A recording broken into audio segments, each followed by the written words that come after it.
Hello everyone, my name is Arjun Mohanlal. I am a faculty at Mahaguru Institute of Technology. In this lecture, I am going to cover the topic main parts and losses in a transformer. So what is a transformer? Transformer is an electrical equipment which can be used to step up or step down voltage at constant power, constant frequency and constant flux.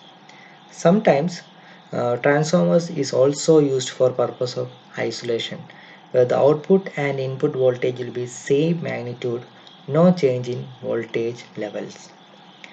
Transformer construction comprises of core. So this is the core over here, and windings on its two side arms. So you can see windings on these two sides. Core acts as a medium of transmitting energy from one winding to another. There are two windings out of which one is supplied voltage and is called primary winding, whereas on the other hand the winding from which voltage output is taken is called secondary winding. Primary and secondary windings are not physically connected to each other and hence they are said electrically not coupled. While base of both windings, this core is same. Hence, magnetic flux flows through it and provides connection. And thus windings are said as magnetically coupled. Uh, According to number of windings, you can use this transformer as a step up or step down transformer. If you need to raise the voltage on the secondary means you have to increase the number of turns on secondary, and if you want to reduce the voltage on secondary means just reduce the number of turns in secondary comparing to your primary side, or vice versa.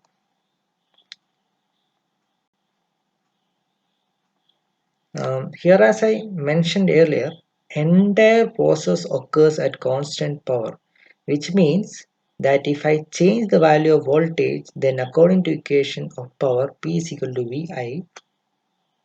Thus, for the constant power, if I change the voltage, there is corresponding inverse change in current. That means if I increase the voltage, the current is reducing over here.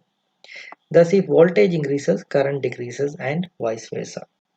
Okay, so likewise, we are able to maintain the power over here.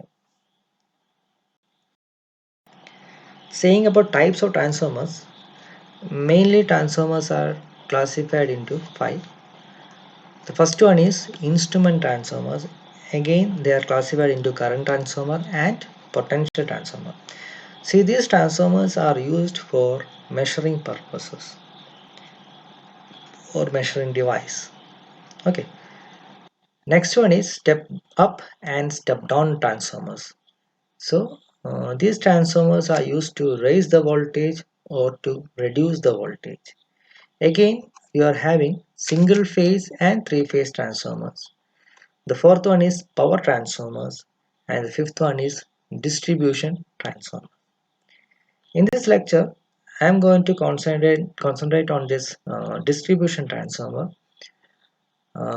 in which the main parts of distribution transformers are explained. Transformer is having a core in which the magnetic flux lines is passing through this core. If you doesn't have this core means, okay, anyhow these two coils will be having some induction, so some mutual induction, but without the presence of this core, what happens, many fluxes will be lost at here and there. Okay, only very few flux will be linking these windings. So in order to make maximum linkage of this flux, what we do will be placing a core in between. So this core will act as a path for this flux movement, magnetic flux movement. Okay, so transformer also we need a core, so this core will help to transfer the flux, and this core will act as a base for connecting the windings. So these windings are made on this core. So cores are mainly of two types, shell type and core type.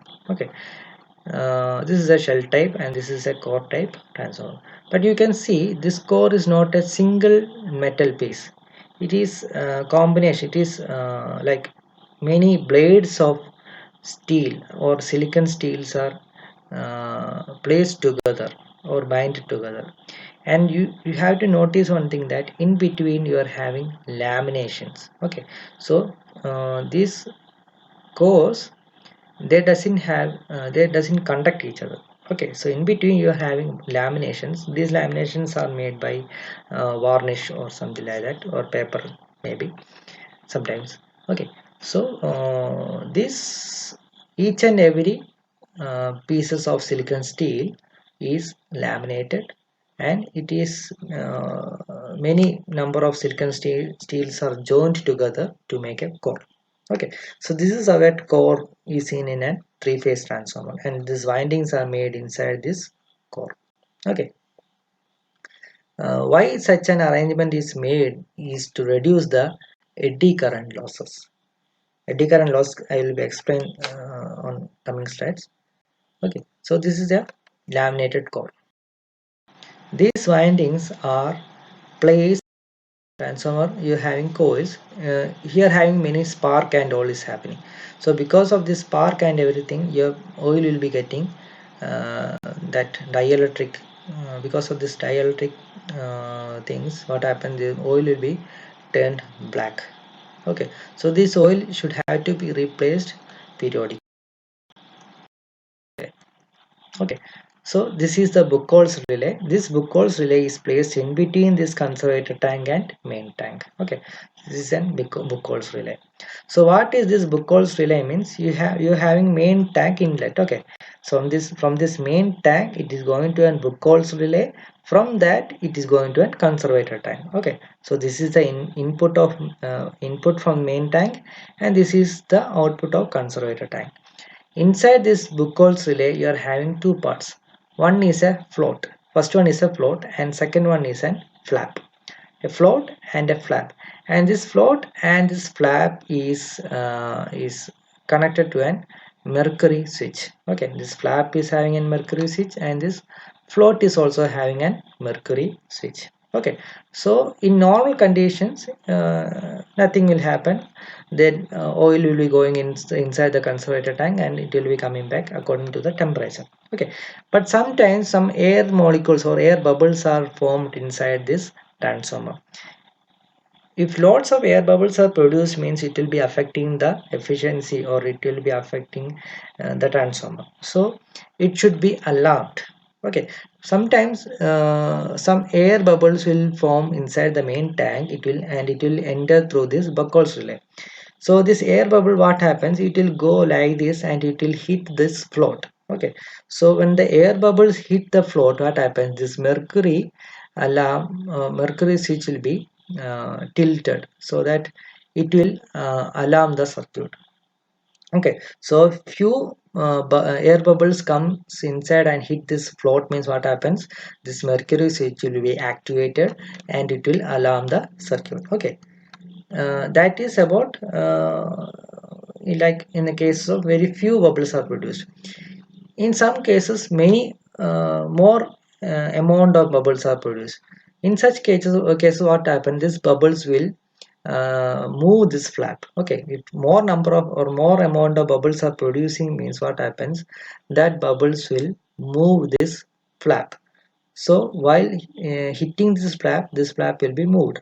So what happens, it will be this mercury switch will be alarmed, and what happen, it will trip the circuit. Okay, so while tripping the circuit, it can protect the transformer. So you know what is a relay. Okay, so likewise this Buchholz relay will be protecting the transformer. So inside this Buchholz relay, you are having a float and you are having a flap.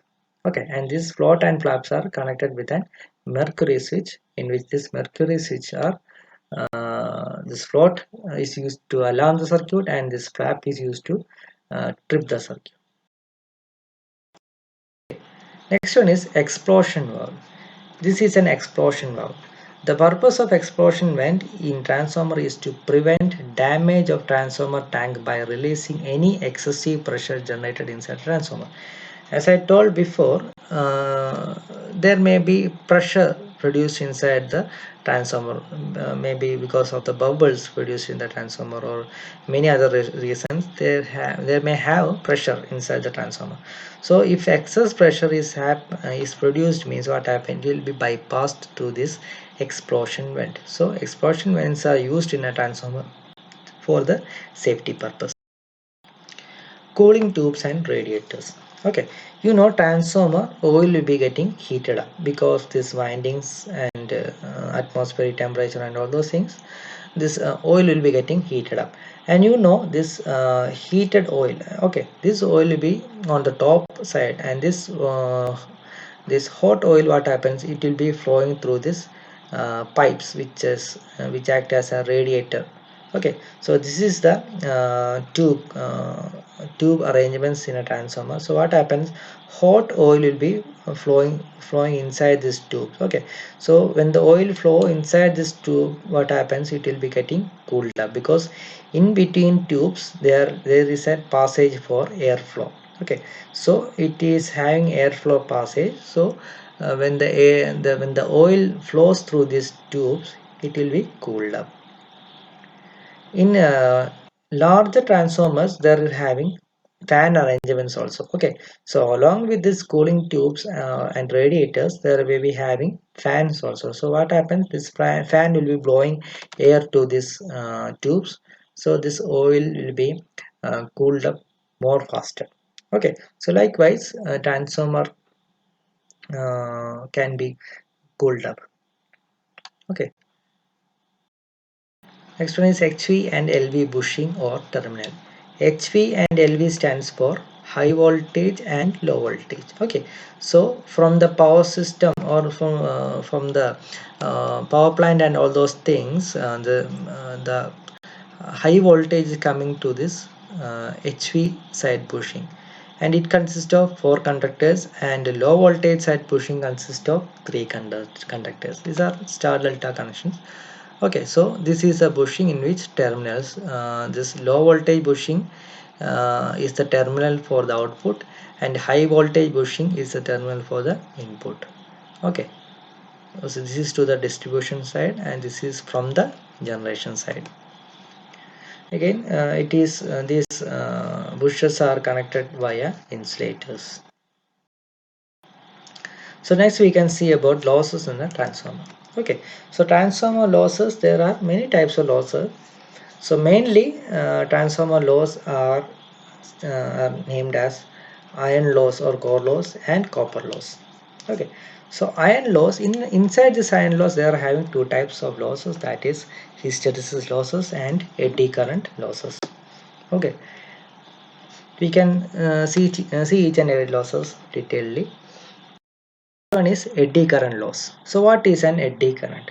So when a current is passing through a conductor and counter current is produced inside this conductor. Okay, so this is the eddy. Eddy means this shape is known as eddy. It looks like a spiral. Okay, so when the current is flowing through this conductor, what happens, and counter current is produced inside this conductor, which will be opposing the flow of this current.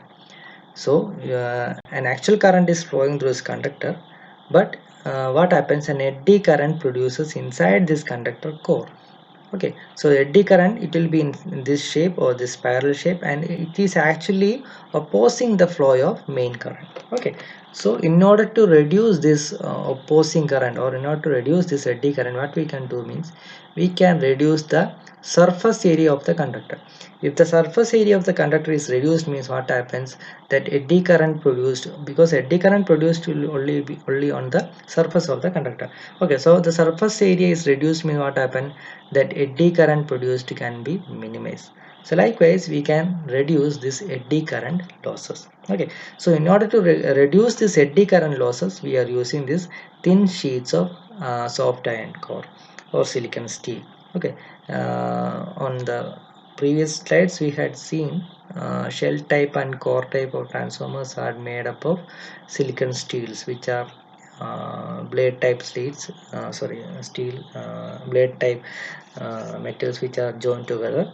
So such an arrangements are made in order to reduce the eddy current losses.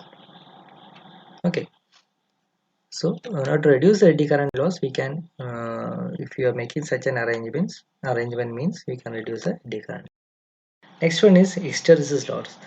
So we know that we are giving us AC supply to this transformer, and when the AC supply is given to an ferromagnetic material, what happens? This material will be magnetized and demagnetized. Okay, the material will be when the AC supply is given.